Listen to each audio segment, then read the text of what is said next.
Olá pessoal, bom dia e uma excelente semana de lida campeira para todos nós. A última semana de 2024.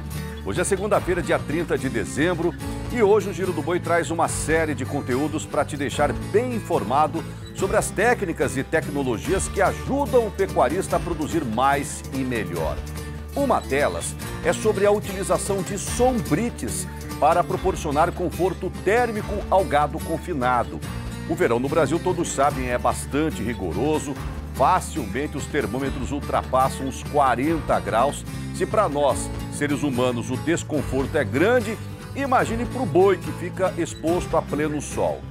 E um estudo feito num dos mais modernos e eficientes confinamentos do país, o Campanelli, localizado na região de Barretos, revelou que o boi com acesso à sombra consumiu 17 litros a menos de água por dia.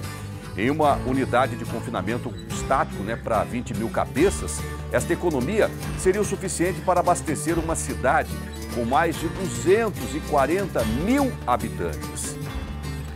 Também vamos tratar de um manejo que é o sonho de qualquer criador, a desmama, ou melhor, o bom peso ao desmame.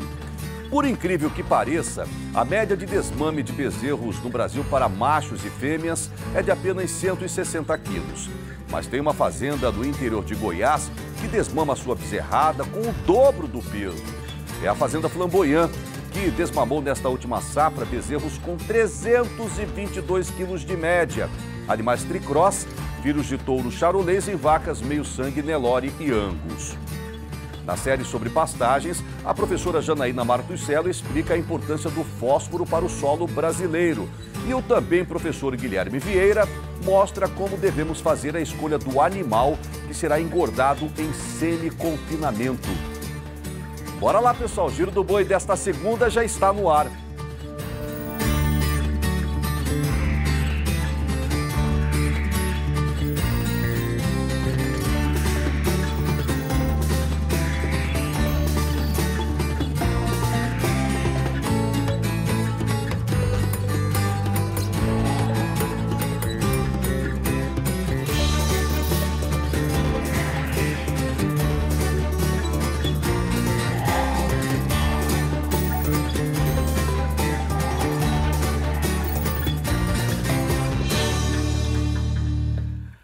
Começamos o Giro do Boi de hoje, vamos direto tratar de um manejo que é o sonho de qualquer criador, a desmama, ou melhor, o bom peso ao desmame.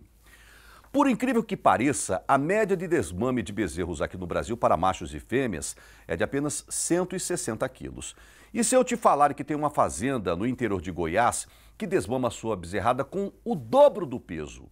É isso mesmo. Na Fazenda Flamboyant, eles conseguiram desmamar os bezerros na última temporada com 322 quilos de média. Animais tricross, filhos de touro charolês, em vacas meio-sangue, Nelore e Angus. E se isso te chama a atenção, fique atento nas dicas do médico veterinário Edmundo Vilela.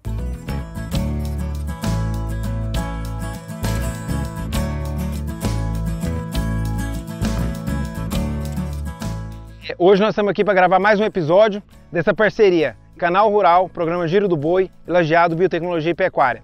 Nesse episódio nós vamos falar sobre a utilização de sequestro no sistema de cria, utilizando sequestro para vacas de cria, como que a gente tem feito esse processo. As premissas desse trabalho vêm principalmente quando a gente fala da intensificação da pecuária de cria e aumento da produção de arrobas por hectare. Então a gente se propôs aumentar a lotação da fazenda.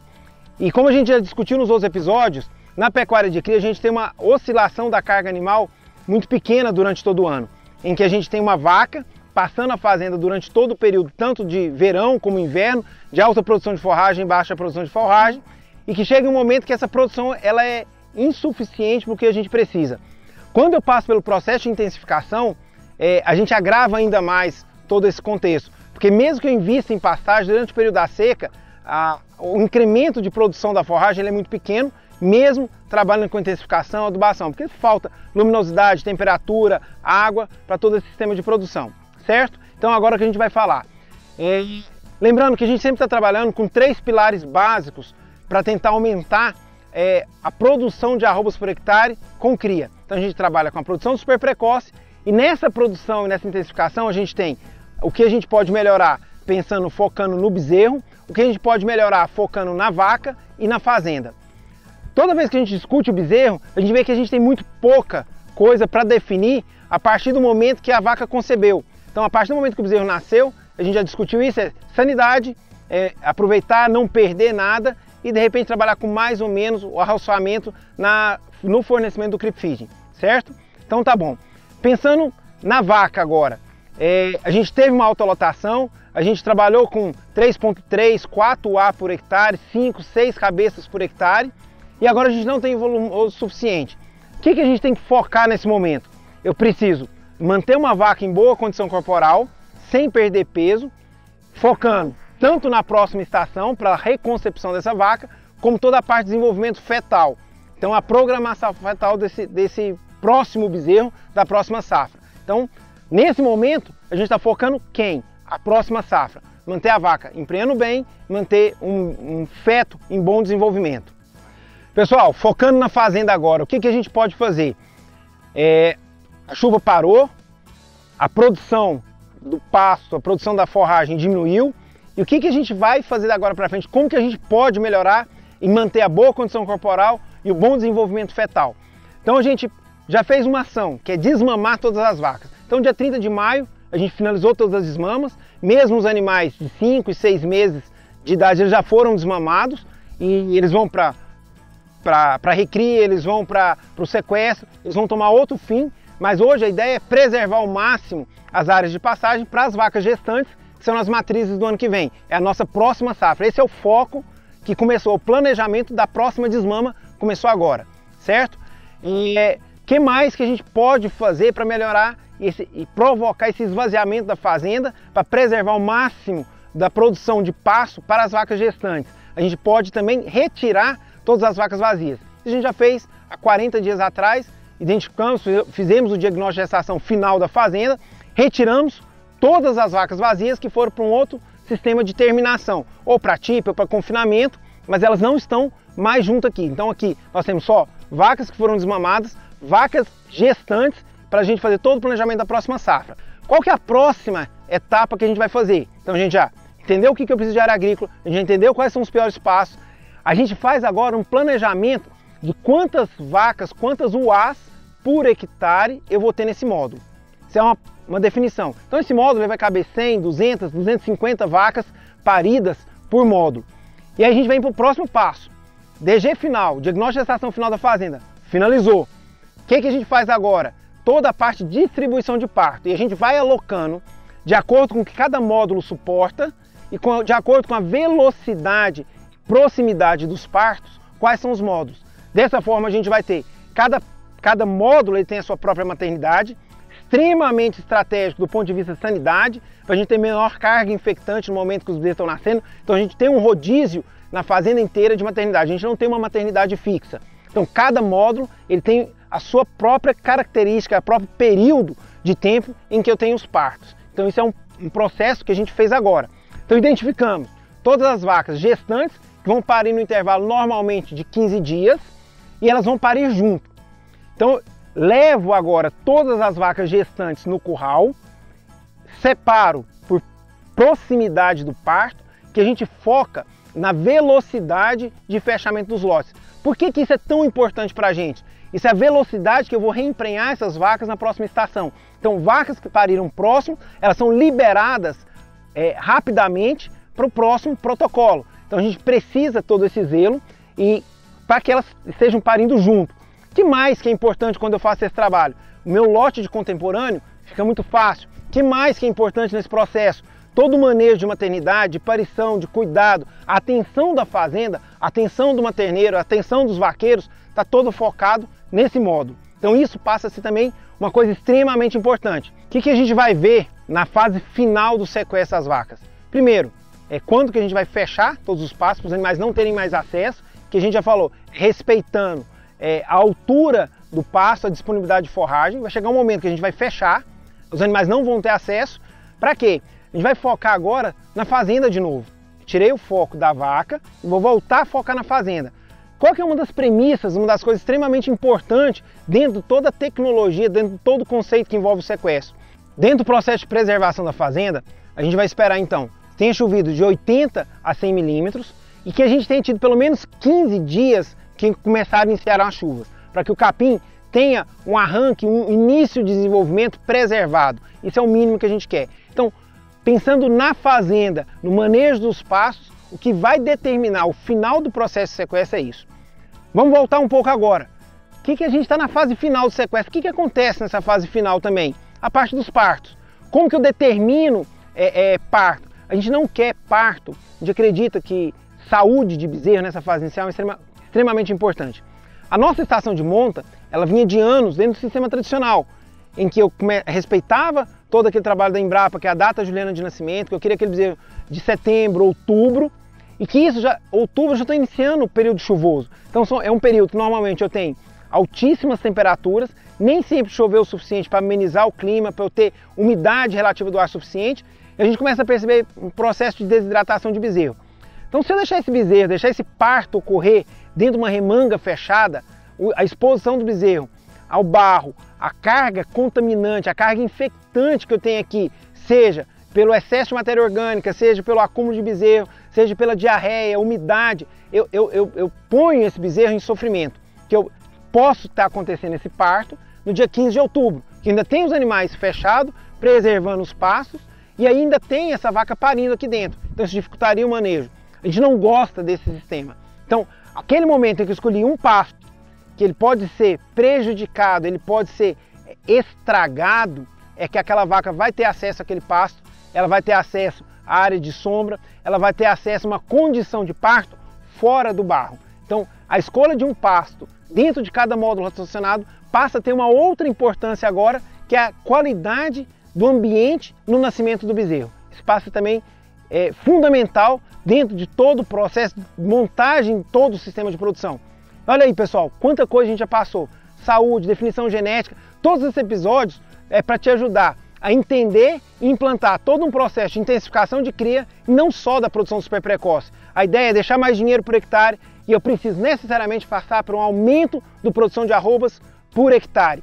Com vaca de cria, como que a gente vai fazer isso? É isso que a gente está convidando vocês a nos acompanhar durante todo esse processo, toda essa gravação dos episódios, nessa parceria Lajeado Biotecnologia e Pecuária, Canal Rural, Programa Giro do Boi. Um abraço, até o próximo episódio, pessoal!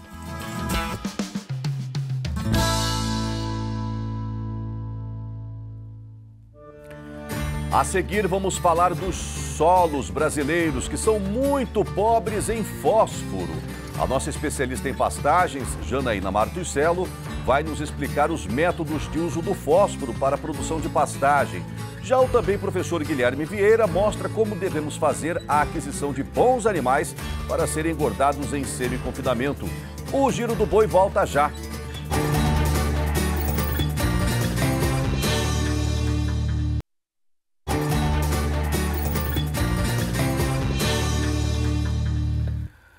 Muito bem, pessoal, já estamos de volta com o Giro do Boi. É hora de exibirmos um novo episódio da série Seu Pasto é Lavoura, com a professora Janaína Martuscello.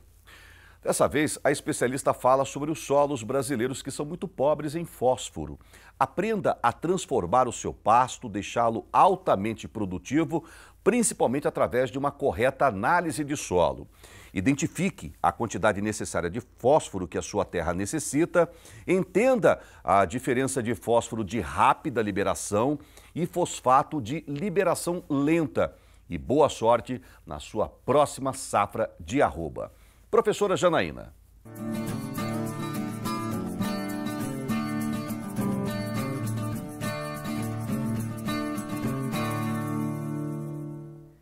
Olá! Eu sou a professora Janaína Martuscello e hoje nós estamos no 6º episódio da nossa série Seu Pasto é Lavoura. E hoje nós vamos falar um pouco sobre a importância da adubação fosfatada para que a gente possa, de fato, transformar os nossos pastos em lavoura. Já falamos da calagem, que ela vai preparar então o solo para receber a semente e receber o adubo. O adubo de plantio que nós temos que utilizar é o adubo fosfatado. Porque os nossos solos aqui no Brasil são solos muito pobres em fósforo. Então, se a gente faz uma análise geral da quantidade de fósforo que nós vamos ter disponível, nós vamos descobrir que essa quantidade não atende à exigência, inclusive da nossa planta menos exigente, como eu falei para vocês lá no nosso terceiro capítulo dessa série. Por exemplo, uma braquiária umidícola, uma braquiária decumbens, que são plantas de baixa exigência. As quantidades de fósforo dos nossos solos, às vezes, não conseguem sequer atender nem essas plantas. Por isso, o fósforo ele é fundamental para que a gente possa ter pastos produtivos e, com isso, ter mais arroba e maior produção de leite. O fósforo ele é um elemento meio enjoado no que diz respeito à sua mobilidade. Ele é, como eu costumo dizer, aquela criança obediente. Você fala, fica aqui que a mamãe já volta, e ele fica ali parado. Então, o solo tem baixa mobilidade no solo. Aonde você coloca, ele fica. E ainda tem um negócio interessante. O solo adora roubar o fósforo, não deixando ele disponível para a planta. Então, quando a gente faz, às vezes, uma adubação fosfatada muito pesada e está achando que está levando isso para a planta, às vezes não vai para a solução do solo e essa planta não consegue absorver esse fósforo. Por isso, a gente tem que lançar a mão de algumas estratégias para que a gente consiga ter uma melhor disponibilidade do fósforo ao longo do tempo. Então, como eu vou saber qual a quantidade de fósforo eu vou ter que colocar no meu solo? A partir da análise de solo, que nós já conversamos aqui nessa série sobre a importância da análise de solo na transformação do seu pasto em lavoura. Então, a análise de solo vai me dar a quantidade de fósforo que vai ser necessária para que eu possa, então, atingir a necessidade de fósforo da planta naquele solo.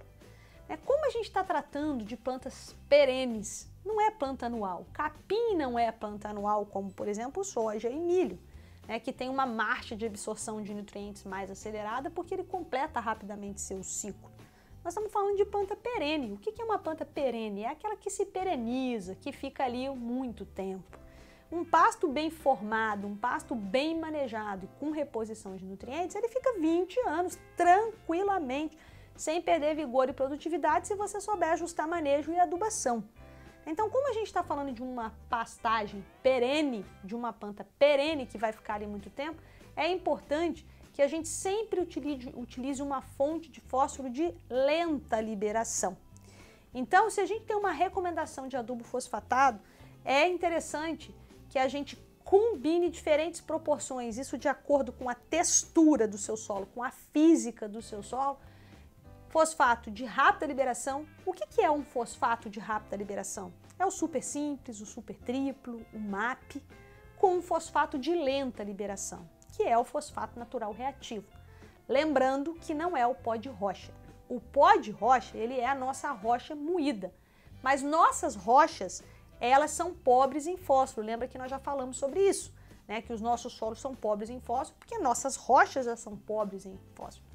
Então, se a gente só moe, nós não vamos também estar entregando fósforo. É importante a gente escolher um fosfato natural de qualidade. Então, esse fosfato natural reativo tem que ter qualidade e tem que ter principalmente solubilidade, para que de fato ele consiga entregar esse fósforo. Então, a gente faz essa combinação. Aqui nós mostramos para vocês alguns resultados de pesquisas que a gente tem conduzido em algumas regiões do Brasil para apontar para vocês essas diferentes proporções. Como essa dinâmica do fósforo no solo, porque é essa dinâmica do fósforo no solo que justifica a utilização dessa combinação de um fosfato natural reativo com um fosfato acidulado, que é esse fosfato de rápida liberação. Então isso é importante porque esse fósforo vai sendo liberado lentamente e você fica 5, 6 anos sem se preocupar com a adubação fosfatada no seu solo. Porque a planta vai tirando o fósforo da solução e ele sai do adubo e vai voltando para a solução do solo, e assim a gente entra nesse processo de liberação desse fósforo. Então, a adubação fosfatada no plantio ela é importante porque é ela que vai garantir também o enraizamento. Junto com o cálcio isso fica perfeito, porque a planta se enraiza bastante, então você tem raízes fortes e robustas. Essas raízes fortes ajudam a descompactar o solo, ajudam a pegar água em camadas mais profundas. Então, a combinação de cálcio que foi colocado lá no calcário mais adubação fosfatada vai induzir muito essa produção de raiz. Então, isso é muito importante. E um papel fundamental do fósforo eu não digo o mais importante, mas tão importante quanto a questão do enraizamento, é o perfilhamento. O perfilho é o broto. O seu pasto nada mais é do que um conjunto de perfilhos. Então, qualquer ação que você induza o perfilhamento vai fazer com que o seu pasto ocupe espaços no solo, não fica espaço vazio para ficar sujeito à erosão e principalmente não fica espaço vazio para a planta daninha. Então, o fósforo no plantio é fundamental para que a gente tenha então um bom perfilhamento e o seu pasto ocupe esses espaços vazios no solo. Então, a adubação fosfatada ela não é luxo, a adubação fosfatada ela é necessidade. Uma calagem bem feita, combinada com uma adubação fosfatada de qualidade, vai trazer resultados impressionantes na formação do seu pasto. Você vai ver como o seu pasto vai fechar rápido, como vai se desenvolver rápido e como isso vai te ajudar na transformação do seu pasto em lavoura. Eu espero vocês no 7º episódio da nossa série Seu Pasto é Lavoura. Até lá!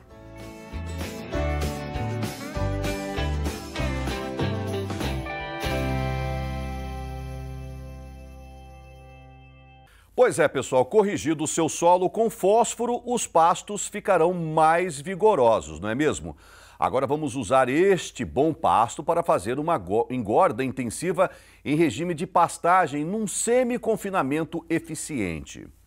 O também professor Guilherme Vieira fala agora das estrelas do semi-confinamento.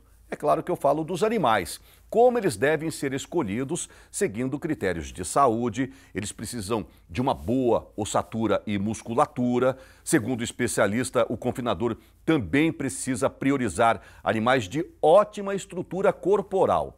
Outra exigência, a res precisa ser nova. Animal jovem é mais eficiente no quesito conversão alimentar. Não importa se é um Nelore, anelorado, mestiço ou puro. Todos eles vão bem no semi-confinamento. Só vai depender do objetivo do pecuarista e da jovialidade do gado. Veja.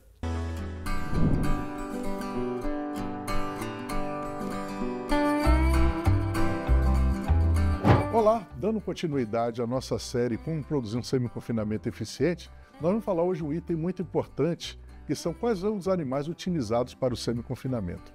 Essa é uma das perguntas que nós respondemos lá no nosso site, semiconfinamento.com.br. As pessoas querem saber, você pode produzir animal de semi-confinamento desde que sejam animais com uma boa genética, eles devem ser sadios, possuir uma ossatura robusta, possuir uma boa abertura de circunferência torácica, ou seja, o animal tem que ter caixa para poder botar músculo, né?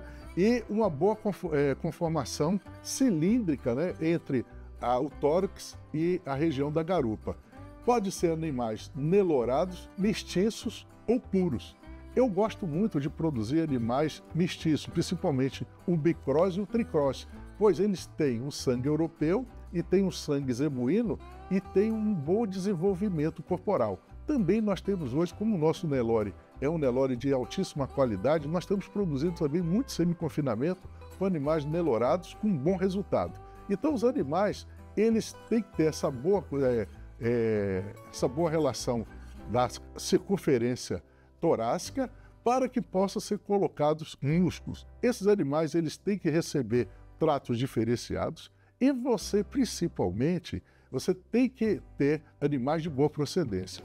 Qual é o segredo, depois desses anos todos produzindo animais de semi-confinamento e trabalhando em várias fazendas? Nós recomendamos aos proprietários que adquiram animais com 8, 9, 10 arrobas e comece a preparar esses animais para sua produção, tá? Porque aí você vai avaliar quais são os animais que atingiram aquele objetivo que você estimulou para que você possa ter uma produção de qualidade. Enfim, sempre buscar animais de boa procedência, tem que ser animais com ossatura robusta e com uma ótima abertura de circunferência, tá bom?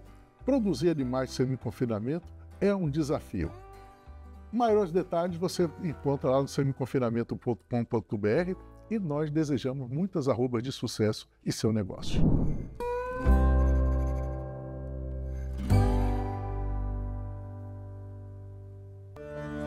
Em instantes, no novo episódio do Embrapa em Ação, vamos saber como os escritórios verdes têm ajudado os pecuaristas pantaneiros a resolverem seus passivos ambientais.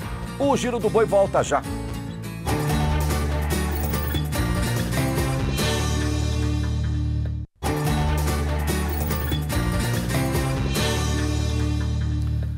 Muito bem, pessoal, já estamos de volta com o Giro do Boi. Vamos exibir agora um novo episódio da série Embrapa em Ação Especial Unidade Pantanal.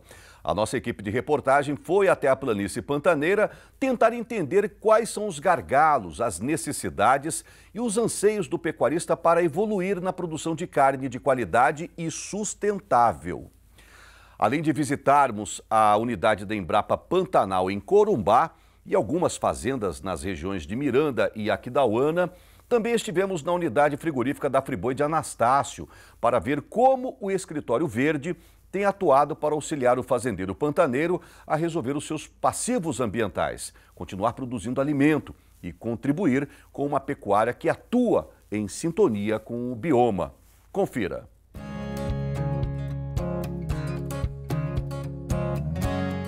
Nossa viagem não é ligeira, ninguém tem pressa de chegar, já dizia o poeta. Pantanal adentro, deu tempo de passar na unidade Friboi de Anastácio, portal de entrada da maior planície alagável do planeta e maior celeiro de cria do Brasil, para conferir como andam as atividades dos escritórios verdes, especialmente aquele que atua na região pantaneira. Os escritórios verdes são uma iniciativa da Friboi para auxiliar o pecuarista na resolução de questões ambientais, na busca por uma pecuária bovina de corte cada vez mais eficiente e sustentável. Nós estamos aqui, na verdade, no berço, né, do Pantanal, da pecuária pantaneira, nossa região aqui. Ela vem tendo uma evolução, é claro, com algumas parcerias, tanto de empresas privadas como a gente que está aqui sendo uma das portas de escoamento para esses animais e juntamente de algumas entidades aí com alguns protocolos que estão beneficiando os pantaneiros aqui da nossa região, né? Temos também forte a presença da Embrapa, que está dando maior apoio a esses programas aí e consequentemente nós estamos tendo animais de melhor qualidade, abatendo animais pesados, animais mais jovens. Eu acredito que o ciclo pecuário aí, ele já começa a diminuir, né? Para a gente também aqui nessa região do Pantanal. Esse programa da JBS, do Escritório Verde, tem algo sido que o pessoal gosta de falar para a gente, é algo inovador, porque estamos tendo a oportunidade, inclusive hoje eu estou aqui em Anastácio, para ter esse contato com um fornecedor nosso que precisa de uma ajuda, de um suporte para fazer a regularização ambiental. Então, a JBS ela criou esse setor, que seja você fornecedor de gado ou fornecedor indireto para alguém que vende na JBS, tem à disposição uma equipe de especialistas, engenheiros, advogados, para te ajudar a fazer a regularização aqui no estado, por exemplo, seja no Imaçu ou com o Ibama. Então é um programa muito bacana, eu falo que é um privilégio fazer parte. Hoje aqui eu estou aqui fazendo visita justo para ter um atendimento presencial, visitei escritório de engenheiro, tive reunião com o pecuarista, sempre discutindo e trazendo, e é bacana como que a gente está conseguindo trazer resultado disso. Então é bem gratificante. Legal. Como é que está isso nessas unidades que você atende? Como é que foi 2023, por exemplo, para vocês? Em 2023, tivemos um volume muito bom de atendimento, seja para atendimento de cadastro, pendências cadastrais, por causa da nossa política, ou dando suporte para regularização ambiental. E em torno de, só pegando a parte de aprovações de cadastros que a gente conseguiu dar suporte, foram quase 400 cadastros de fornecedores nossos. E isso em 2023. E conseguimos agora, em 2024, ampliando mais a divulgação e aquele tete-a-tete, fala com o Rodrigo que ele me ajudou lá, fala com ele. Já conseguimos em 400 do ano passado, hoje já estamos, na data de hoje, 150 atendimentos com sucesso. 4 regularizações ambientais já, com pecuaristas que estão sendo atendidos por algum especialista nosso com algum problema no órgão ambiental. Então, é bacana, já um ano começando e a gente dando bastante resultado. Que legal, hein, pessoal? No primeiro trimestre de 24, o Rodrigo já conseguiu atender 50% do que foi atendido no ano passado, né? E já com encaminhamentos, com o processo rolando. Isso é muito importante, mostra não só a relevância desse serviço, mas o quanto ele é buscado, né? Você vê do ano passado para cá, né, um salto bem consistente no número de buscas. E aí te pergunto o seguinte, qual o perfil dessas buscas? Quais são os principais desafios que o pecuarista tem trazido para você solucionar ou ajudá-lo a solucionar? Há questões principalmente envolvendo desmatamento, né? Então aqui no estado tivemos até mudanças de legislação, então muitos vêm até, como agora recentemente teve a mudança da lei do Pantanal, muitos até me ligam perguntando explicações para entender o que agora com as novas regras, o que implica no dia a dia dele lá no Pantanal. Então vai desde simples atendimento de consultoria, explicações sobre a realidade da legislação hoje, e até questões, por exemplo, de regularização ambiental de desmatamento. Infelizmente, aconteceu um passivo e ele tem interesse de estar em dias com seu cadastro junto à companhia, por causa do interesse comercial, mas ele quer se regularizar. Então, eu tenho muito contato disso, pessoas que ficam sabendo, falam, Rodrigo, aconteceu, o que eu preciso fazer para você me ajuda? E a gente está aí fazendo reunião, conversando com ele, trocando ideia. E é uma coisa que está dando o que falar aqui. E essa ação que um está divulgando para o outro. Então eu hoje falo boca a boca. Boca a boca. É o marketing que está dando esse volume, que é o marketing que está dando certo. Que legal. E interessante isso que o Rodrigo falou, porque muitas vezes a gente tem dificuldade de interpretar o que está rolando, o que está acontecendo, né? Mudou a legislação, mas mudou o quê? Exatamente o quê? A gente tem dificuldade dessa interpretação, o Rodrigo, né? Os escritórios de vez tem prestado esse suporte. Te aproveito para perguntar o que mudou. Como é que ficou isso aí? Que tipo de mudança houve na legislação aqui no MS? Aqui no Pantanal, a principal mudança se faz para a emissão das licenças de desmatamento, né? Hoje o órgão ali está muito mais criterioso na hora da emissão, então a alocação do projeto, todas essas questões mudaram, então há uma avaliação muito mais forte, né? Para você conseguir a licença, você tem que ter um projeto consistente, que faça sentido, em sentido socioambiental agora. Então é a principal questão. Então a consulta assim, Rodrigo, essa área eu consigo formar, como que vai ser? Então essa questão é a maior dúvida que eu tenho. E outras ações mais detalhadas, a respeito de presença de gado em reserva legal, em quais circunstâncias que o órgão autoriza. Então questões mais assim, de dúvidas que a gente consegue trazer conversando com ele, né? Tirando essas partes.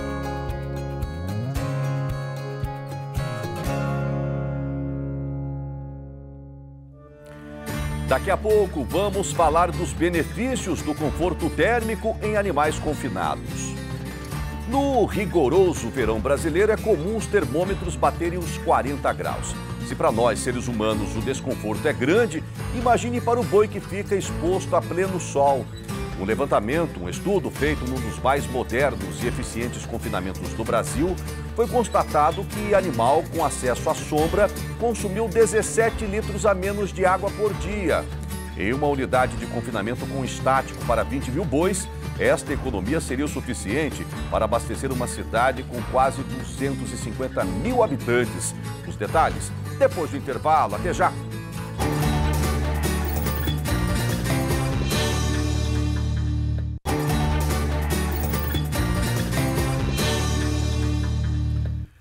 Já de volta com o Giro do Boi, vamos falar agora de confinamento.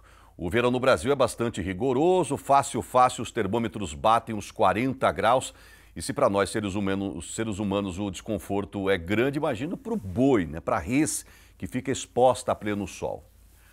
Bom, durante o Confinar desse ano, evento realizado lá em Campo Grande, capital de Mato Grosso do Sul, a nossa equipe de reportagem conversou com um grande profissional do ramo, o Rodrigo Dom Pacheco, líder de inovação de um dos mais renomados confinamentos do país, o da família Campanelli, localizado ali na região de Barretos.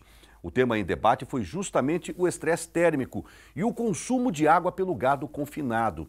Só para você ter uma ideia dos dados apresentados por esta empresa aqui, experimentos realizados por lá mostraram que animais com acesso à sombra consumiram 17 litros a menos de água por dia. Em uma unidade de confinamento com estático para 20 mil bois, esta economia seria o suficiente para abastecer uma cidade com mais de 240 mil habitantes. Veja.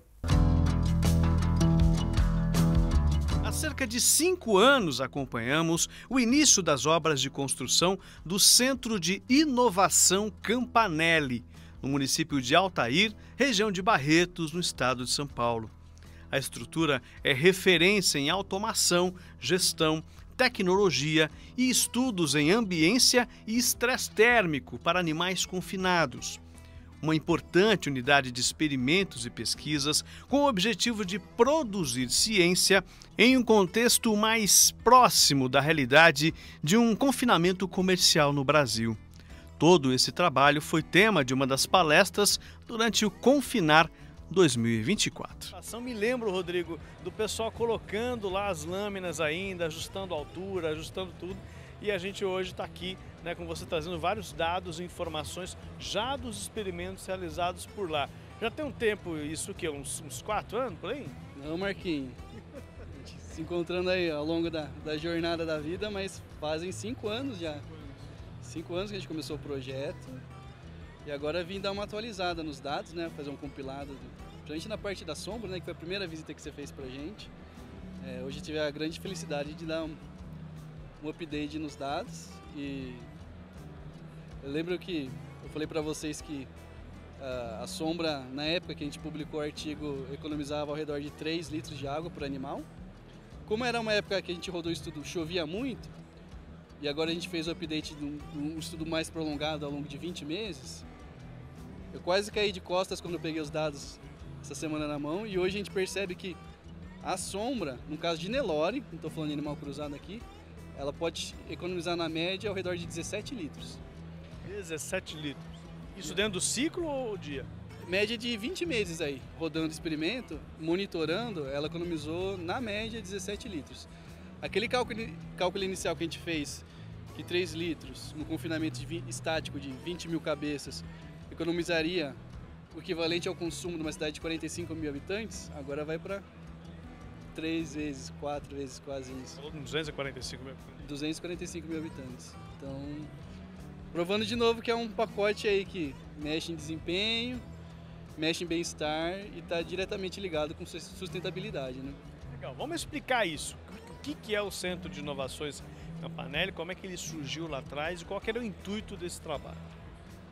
O centro ele surgiu a partir da necessidade que os gestores da Campanelli captaram no final de 2018 de tentar montar uma estrutura que simulasse de forma fidedigna o que seria um confinamento comercial, porém também que imprimisse um alto rigor científico, ou seja, a gente conseguiria ter um laboratório, mas que fosse fidedigno uma situação real de confinamento. E com isso você ter, a gente fala um termo técnico, sensibilidade estatística, ou seja, provar as coisas que poderiam funcionar numa situação real. Então isso começou lá nos finais de 2018, começo de 2019. Isso hoje é uma realidade, um dos maiores centros de experimentos privados do Brasil. Hoje para quantos animais, Rodrigo? Na época que você visitou a primeira vez, o nosso projeto era desse sistema de baias grandes, né? 55 bois, era para 1.760 animais. O projeto deu tão certo que há uns 2 anos atrás, a gente espelhou o confinamento e hoje a gente roda estudo nesse modelo com 3.520 animais. A acurácia dessa informação em relação a uma realidade de confinamento comercial no Brasil é muito fidedigna. Exatamente, exatamente. Hoje a gente provavelmente briga entre os 3 maiores centros de pesquisa de confinamento no mundo. Legal. E aí, bom, a sombra foi um primeiro passo ali dentro de várias coisas que queria se desenvolver lá.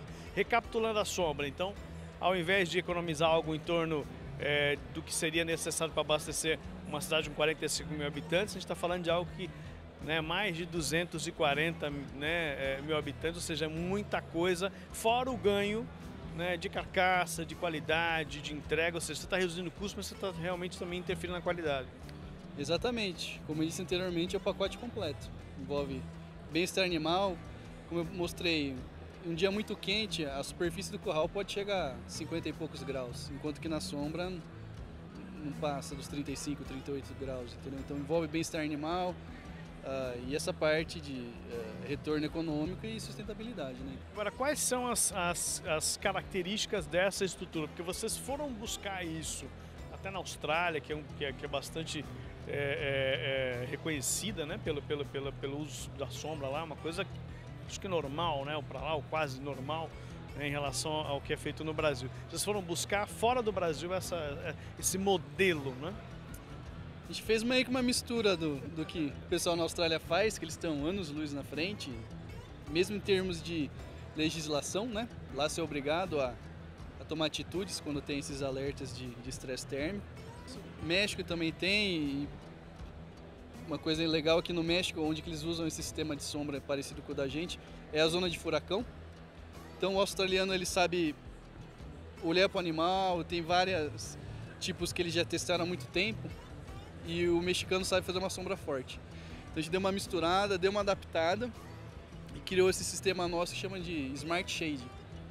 Que aí você tem que, primeiro, tá com o curral na orientação certa, se possível, norte-sul, sua sombra tem que passar norte-sul, para que a projeção caminhe por todo o curral. Tem que bloquear a radiação, porque isso nos trópicos é o que mais afeta o animal.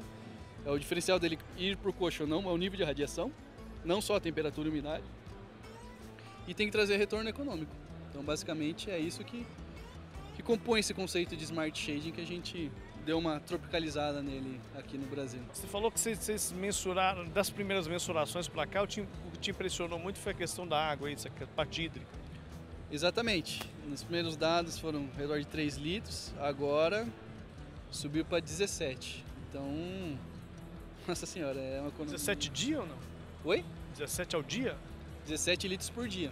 Se você comparar a sombra ao sol, de novo, com o animal Nelore, ao longo de 20 meses, você pode observar uma diferença média aí de 17 litros. Isso pode chegar para cima de 20, 25 em dias muito quentes, pode baixar para 10 em dias chuvosos, mas na média é isso daí que você vai poder observar no confinamento numa região mais ou menos quente. A Altair é quente, mas nada comparado ao Mato Grosso, né?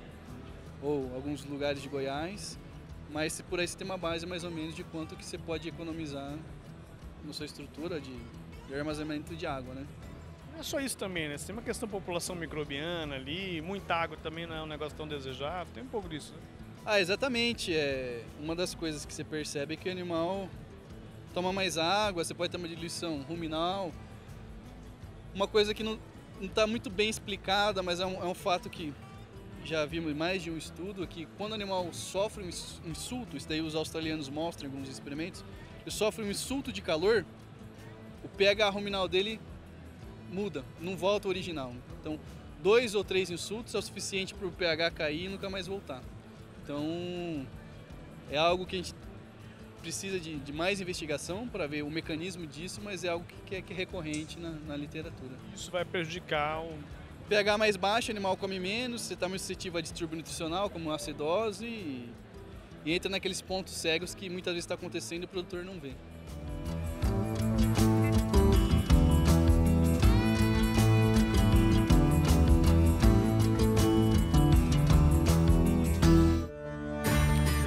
Pessoal, o Giro do Boi desta segunda-feira, dia 30 de dezembro, vai ficando por aqui. Mas amanhã, terça-feira, temos aquele encontro marcado, 7 horas da manhã, no último Giro do Boi de 2024. E tem muita coisa bacana pra gente te mostrar. Até amanhã, tchau, tchau.